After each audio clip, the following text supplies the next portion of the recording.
Hi and welcome back to Days Well Spent. In today's video we're going to be making and canning some blackberry jelly. What you're going to need is 4 cups of blackberries, and this is a mix of ones that are very ripe and ones that are still firm.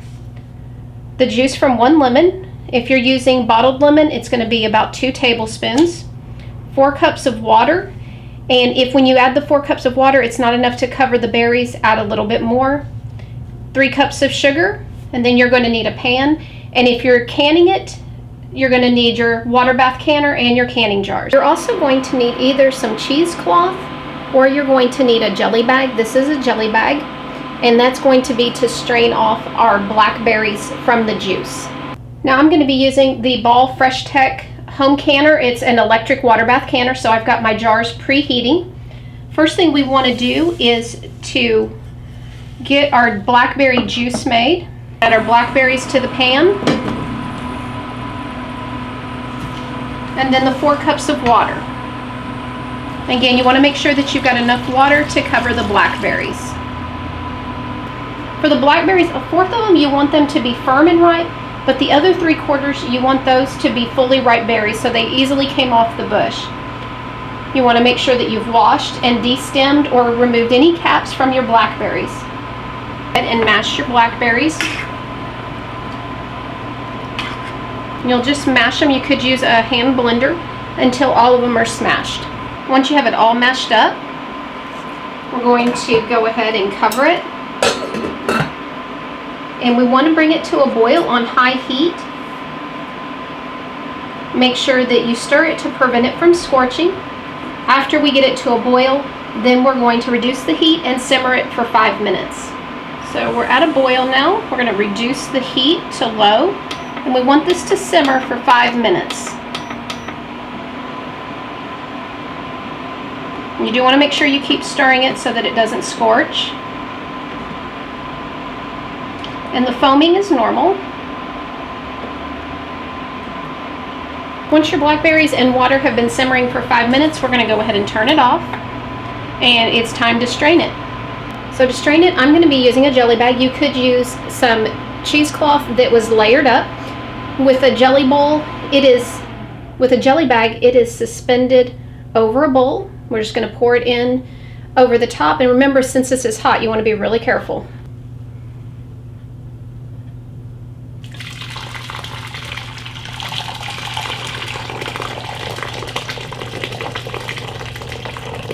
Depending on the size of your bowl, you may have to do it in a couple of batches. You want to make sure that you don't squeeze the fruit or press down on it.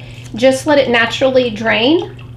If you do, if you end up crushing it or squeezing the bag, you're going to end up with cloudy jelly.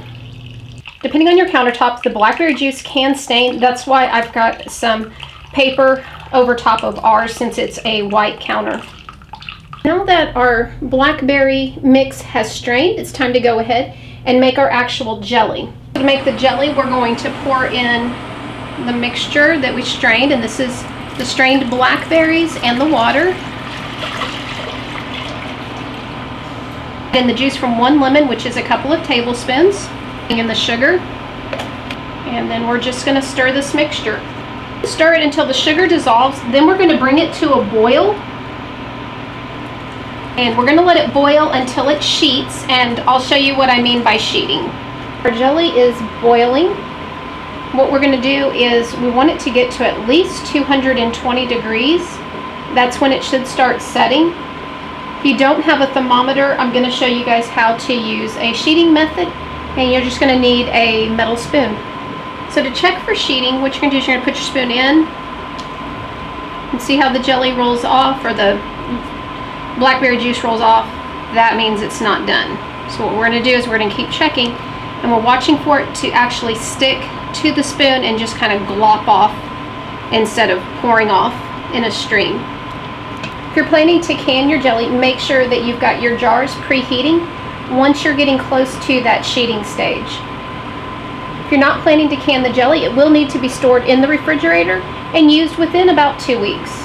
Once your mixture has reached 220 degrees and is sheeting, it's time to go ahead and you want to remove any of the foam that's on the top and start getting it poured into your jars. You can use a water bath canner. I'm going to be using, again, the Fresh Tech electric water bath canner from Ball. I've already got my jars preheated. I'm going to go ahead and get those removed. Now I'm going to ladle the jelly into the jars. You want to make sure that you leave a 1/4 inch headspace. My funnel has the 1/4 inch marking. So I'm going to get all of my jars filled, then I'll wipe off the edge, place on the lid, and screw on the rings if your funnel does not have a marking. So this is the marking for the 1/2 inch headspace, and this is the marking for a 1/4 inch headspace. Once you have your jars filled, you want to take a clean damp cloth and you want to wipe the rim of the jars. You do want to be careful with the jars because they're hot. You don't want to let your jelly cool off before you get it into the jars.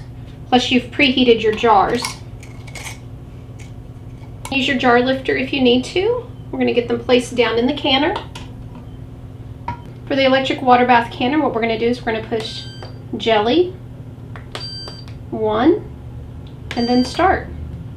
It's going to have a timer. Once that timer counts down, then our jelly will be ready. Timer's gone off. I'm going to go ahead and unlock the canner. Lift the lid.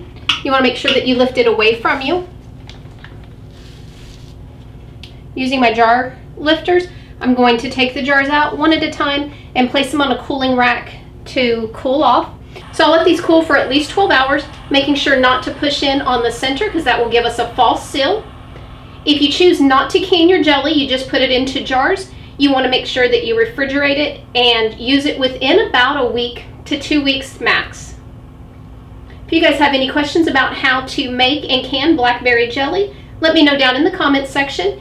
If you enjoyed the video, hope you'll give us a thumbs up. And as always, we'd love to have you visit us over at dayswellspent.com for more urban homesteading inspiration.